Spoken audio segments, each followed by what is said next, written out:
chegou-se a se falar na semana passada, inclusive em impeachment de Luiz Roberto Barroso, por conta de sua intervenção no Congresso da Uni. Como vocês avaliam essa possibilidade e como modular isso? Qual é o limite entre... os ministros falam demais? Tardelli, você começa essa. Olha, eu sou de um outro tempo em que os juízes eram mais discretos.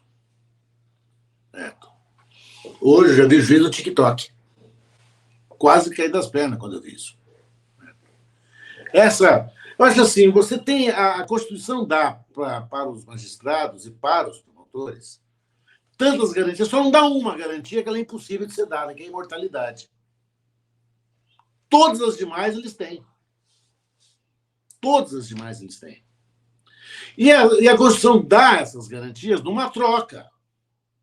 Olha, eu te dou isso tudo para você ser isento, para você ser equidistante, para você estar o mais próximo possível daquilo que a gente possa entender por justiça.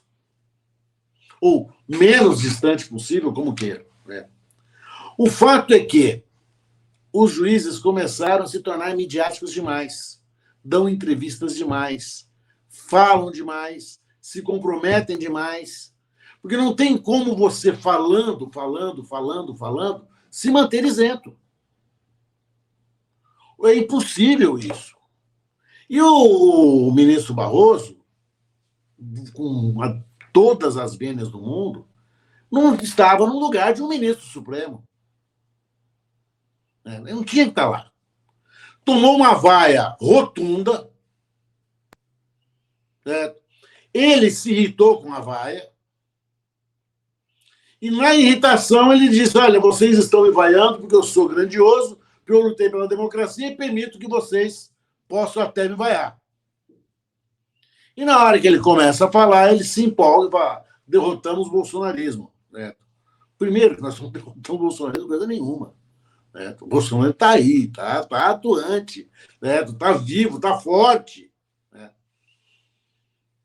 Chega a fazer tem algumas bizarrices, guardam uma prótese de olho no bolso. Algumas coisas sempre acontecem que fazem a gente se assustar, porque eles não têm limite. Né? Agora, o que nós tivemos na fala do Barroso não foi um comprometimento da sua imparcialidade, até porque o Barroso foi o ministro que votou contra o Lula em todos os momentos. Ele, inclusive, julgou improcedente a arguição de suspeição do ministro, do hoje senador, ex-ministro, ex-juiz, Sérgio Moro. Ele chegou a chamar uma nulidade absolutamente gigantesca, ciclópica, que é a perda da imparcialidade do juiz, de pecadilhos. Como se fosse alguma coisa menor, pequena, irrelevante. Aquele cambalacho gigantesco, certo? Que a Operação Spoofing acabou, ou está fazendo até hoje, né? Demonstrando, nos deu um judiciário falastrão. O peixe morre pela boca. Isso é um ditado que minha avó falava aí, só. Eu tinha cabelo e minha calça era 38 quando ela falava isso. Então, resumindo, Tadeu, se eu não errei, você acha que não cabe impeachment, mas que o Barroso falou demais, sim. Sim, exatamente.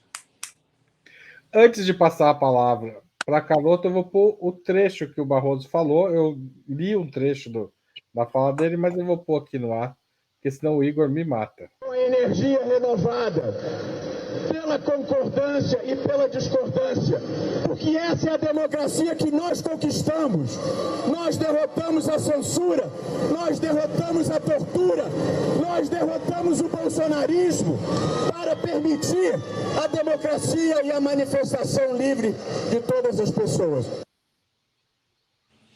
Passo a palavra agora para Maria Caramês Carlotto. É sua agora. Olha, primeiro, eu vou confessar uma coisa. Até agora eu não entendi por que Barroso foi convidado. Porque, assim, não é nem... No seguinte sentido, não é nem a questão de convidar um ministro, é porque é este ministro. Até agora eu não entendi. Então, dito isso, que eu realmente não entendi, gostaria de entender o convite a eles, já seria complicado para um ministro Supremo, mas a ele, porque é ele, justamente pelas questões que o Tardelli colocou, que eu ia lembrar, votou contra o Lula até no processo final, tá? Mas dito isso, eu acho que isso aí, esse episódio todo, é uma comédia de erros. Não devia ter sido convidado não devia ter aceitado não devia ter feito discurso, não devia ter sido vaiado não devia ter se empolgado, entendeu? Então, assim, um conjunto de erros, a meu ver, que resultou nisso. Isso é a primeira. Segundo, acho que ao dizer derrotou o bolsonarismo, ele foi profundamente impreciso. Como derrotou o bolsonarismo? Não, derrotou o candidato do bolsonarismo na eleição. E ainda assim não foi ele, certo? Foi uma militância heróica, né, que pôde atuar porque realmente foram garantidas condições. Mas ele não estava cumprindo um papel político como ele se arrogou ali. Ele estava cumprindo a lei. Então, tem outro ponto em relação a isso. Acho que dizer derrotamos o bolsonarismo, e isso eu acho que ele, como ele disse, né, estava querendo dizer o extremismo, e as pessoas dizeram, oh, meu Deus, isso é um absurdo. Eu acho que, porque né, o bolsonarismo é parte do jogo, veja, isso é parte de um debate que nós temos. Existe bolsonarismo soft? Existe bolsonarismo democrático? Existe bolsonarismo naquele sentido que a Folha de São Paulo diz, poxa, se não tensionasse a democracia ia ser tão legal, porque era a maior oposição que teríamos. Existe isso? Existe essa possibilidade? Eu acho que esse é um debate. Né? Na minha opinião, bolsonarismo, no sentido estrito, é violência política. O Bolsonaro, sim, e esse é o sentido estrito, e, portanto, é extremismo, e, portanto, está fora dos limites da democracia. E dizer ao contrário é normalização, certo? Eles foram eleitos, ok, nesse sentido puramente institucional, eles são parte do jogo. Mas eles foram eleitos, né, a meu ver, numa esteira de crimes, a começar por esse orçamento secreto, que depois foi considerado, a começar pela PEC de bilhões, a PEC eleitoral da lá, que o Bolsonaro comprou, e milhões de votos. Então, tem uma série de crimes que eles cometeram e que o tempo vai dizer. Mas o meu ponto só é que assim, aqueles que questionam essa fala, para mim, jogam o jogo da normalização do extremismo, que é a coisa mais perigosa que existe hoje na mesa. Obrigado, Carlotto. Valéria Arcari.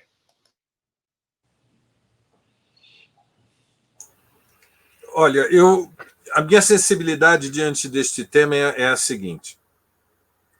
O bolsonarismo lançou uma ofensiva reacionária para derrubar o Barroso do Supremo Tribunal Federal. Esse é o sentido. E veja, eles não são distraídos. O impeachment de um ministro do Supremo Tribunal Federal passa por uma votação no Congresso Nacional e alguém em sã consciência considera que está completamente descartada a possibilidade de que o bolsonarismo venha, em algum momento, no próximo período, digamos assim, a ter audiência numa maioria reacionária no Congresso Nacional e não pode se atrever a colocar em votação o impeachment de um ministro do Supremo? Alguém em sã consciência considera que essa hipótese não existe? É só uma agitação que não vai passar para ação? Então, eu creio que, diante desse episódio, a primeira coisa que nós temos que dizer é que o atrevimento dos bolsonaristas de dizer que, em represália ao discurso do Barroso, o alvo deles vai ser derrubar o Barroso do Supremo Tribunal Federal. Isto é indivisível da audácia, da ousadia, da provocação de 3, 4 fascistas no aeroporto de Roma que avançaram sobre Alexandre de Moraes. E é nesse marco que nós temos que equacionar. Se fazem isso com os ministros do Supremo, repito, o que não estão dispostos a fazer com os líderes dos movimentos sociais, dos movimentos de luta pela casa própria, do movimento pela reforma agrária, do movimento feminista, do movimento negro, do movimento estudantil. Então, digamos, a nossa reação, em primeiro lugar, é condenar a ofensiva reacionária contra o Barroso. É defender o Barroso. Veja, isso não impede de, num outro contexto, nós avaliarmos em que medida os ministros do Supremo devem ser cautelosos em emitir opiniões políticas. Mas isso é em outro contexto. Não há abuso de poder no Supremo Tribunal Federal. O que existe é uma corrente fascista que identificou como inimigos os ministros do Supremo Tribunal Federal, porque tem medo que Bolsonaro seja preso. Este é o tema de fundo, meus amigos. Veja, há um julgamento do Bolsonaro no horizonte. Vamos compreender a gravidade disto? Um ex-presidente que pode ir para a prisão. Então, a extrema-direita está um por um atacando cada um dos ministros do Supremo Tribunal Federal, porque eles estão se preparando para desacatar a decisão fundamental, que é Bolsonaro preso e, no limite, a criminalização de todos os golpistas da semi-insurreição do 8 de janeiro. A mão não pode tremer numa hora como esta.